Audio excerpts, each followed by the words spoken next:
So, welcome back to another round of Publisher Takeover here at ConTinual, and I have with us now Nicole Givens Kurtz from Mocha Memoirs Press. So, Nicole, how are you doing? I'm doing wonderful. Glad you could come hang out with us some this evening and share both all the stuff you guys did in 2020 and let us see some of what's coming in 2021. But so, what is coming up? Lots of things, lots of horror. We have a nice anthology coming out for Women in Horror Month. That's been our tradition the last 8 years of releasing a anthology of horror written by women every couple of years to celebrate Women in Horror Month. So we have a new one coming out this year. I'm very excited about it, called Slice Girls. Um, so it's very. We also have Elle Wood joining Mocha Memoirs, and she wrote a fantastic story in Slay called The Dance, and we're very excited to have Telecommuting, a novella coming out in February from her. So we've got some really exciting things coming up, some new cyberpunk stories. I'm a big fan of futuristic noir, so I'm very excited to have a new author writing that type of story, and it's not mine. And so we have lots of things coming up this year, new Kingdom of Avas novellas, as well as um, another installment in Todd Sullivan's Wind Chime Chronicles, which is Korean fantasy. So very Oh, excited by what we have to offer this in 2021. We had well, a good year this year with Slay and with Alice by Allegra Hurt, and of course my Kingdom of Avis Kill Three Birds, as well as oh dear, my mind just went blank. Oh, Todd Sullivan's other first two installments of his Wind Chime Chronicles. So we've had a really good year in light of all the challenges that have occurred, but we're very excited about what 2021 has in store for us. well, Slay was a fun read. So, you Do guys you are have always. favorites in it or no? I am not saying a word because I know too many of the people that wrote for it. Right? It's like I've been asked that question. Like you're asking me to pick like my favorite children. Can't do that. Yeah, no, I'm But I'm yeah, not going to get myself in any more trouble than I usually do. understood. Okay, I'm gonna try not to get myself into that level of trouble. Well, in that case, I'm gonna get out of the way and let you share. Okay, thank you. Hello everyone, and I am Nicole Givens Kurtz. I am the owner and publisher for Mocha Memoirs Press. We've been around for 11 years. And our primary mission, or what drives us to produce bold, fearless fiction, is our dedication to amplifying underrepresented or marginalized voices in speculative fiction. And so that's kind of the foundation for why Mocha Memoirs was started, to provide publishing outlets for stories that often don't get past the traditional gatekeepers. These are stories that are, rather they are either by people of color, they are either by LGBTQ writers, or both. Or in the case of horror, women. Women are that's the whole purpose of Women in Horror Month, is to kind of put the spotlight on this. It's still out there, myth that women don't write horror, or women don't write good horror. When you think of that, you think like, wait, what do you mean? There's Shirley Jackson, there's Tanarina Due, there's all these women who write, there's Flannery O'Connor, like there's like all these great women who wrote and write horror, but there seems to be this stigma that we don't do that. And so that's the whole purpose of Women in Horror Month. It's kind of like a month dedicated to, again, amplifying or putting the spotlight on women. And so we do tend to publish a lot of women horror writers, and in an effort to, again, because they're underrepresented in that genre. And so that's our purpose, that's our mission. So I hope you support us as we continue to provide opportunities for writers that fall within those categories or buckets. Okay, so we're really excited. Like I said, 2020 was a really challenging year for us, but we made it thanks to donations from readers and friends and family and people who just wanted to help support our mission. So I'm really thankful for that, and we appreciate what you've done for us.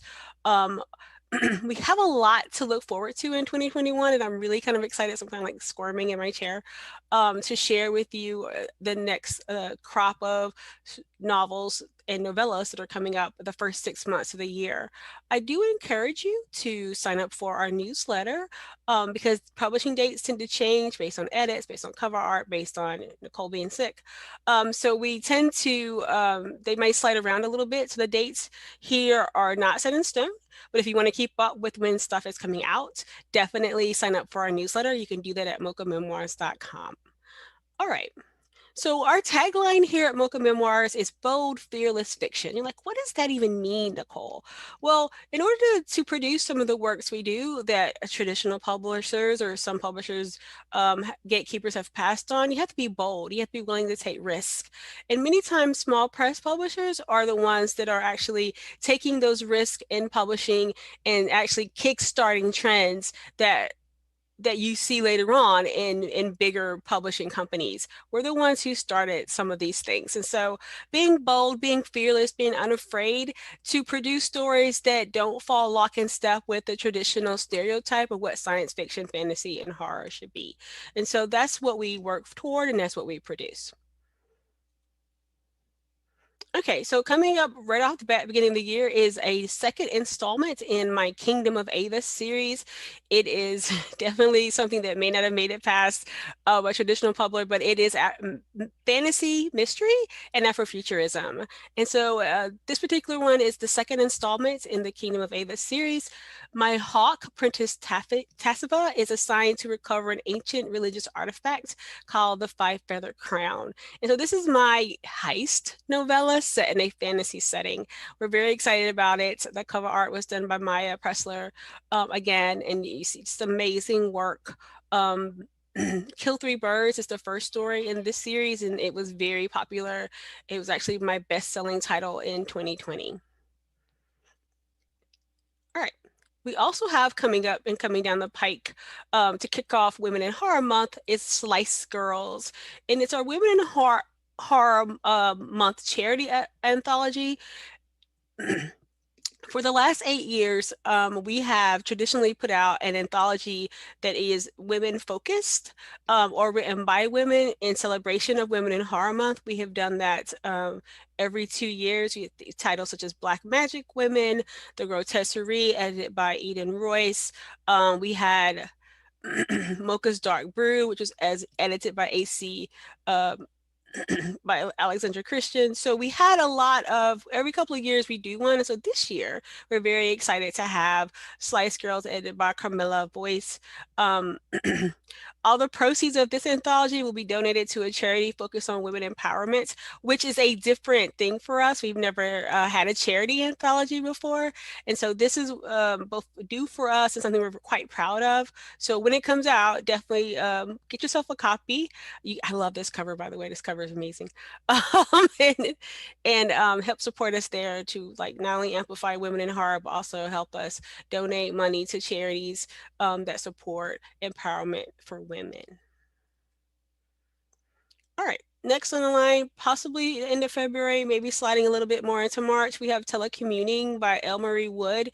She is an award-winning screenwriter, and her story, The Dance, has been nominated or has been submitted for consideration for a whole bunch of awards, horror awards this year. She is fantastic. And so the story here is that telecommuting appears safe and comfortable and a method to avoid the rat race of the working office life. But for one telecommuter, the home office can be just as deadly. And so it's a novella. It's 30,000 words, but it's the horror that can come with telecommuting. I don't know if you guys want to get that one if you're still working from home in 2021, but this is definitely, it gave me shivers and I loved it immediately. And I think you will too. Blood Stew, probably sliding more in around late April.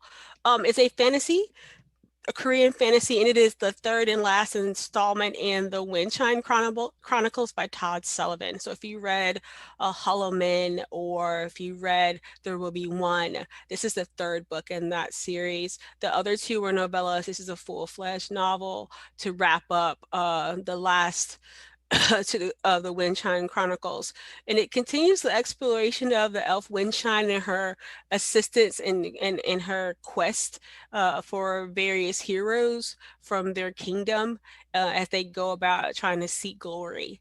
And so it's Korean fantasy, so it has lots of fight scenes and lots of fantastic world building. So if you haven't read Hollow Men and There Will Be One, I definitely recommend you pick those two up before you get Blood Stew in March. We also have one of my favorite genres and one I write in as an author is futuristic noir or cyberpunk. So think like Blade Runner, or do Androids Dream of Electric Sheep, Minority Report. So just think like Philip Dick stories, really. So Reality Junction is by Alexander Hawksville, and he's actually from the UK. This story is Hector is thrown into a world where reality meets fantasy, where anything can happen, and love might just be a possibility. So if you're a fan of like Altered Carbon or the Richard K. Morgan books with Kovacs in them, you would definitely like Reality Junction. It's very much futuristic noir, cyberpunk.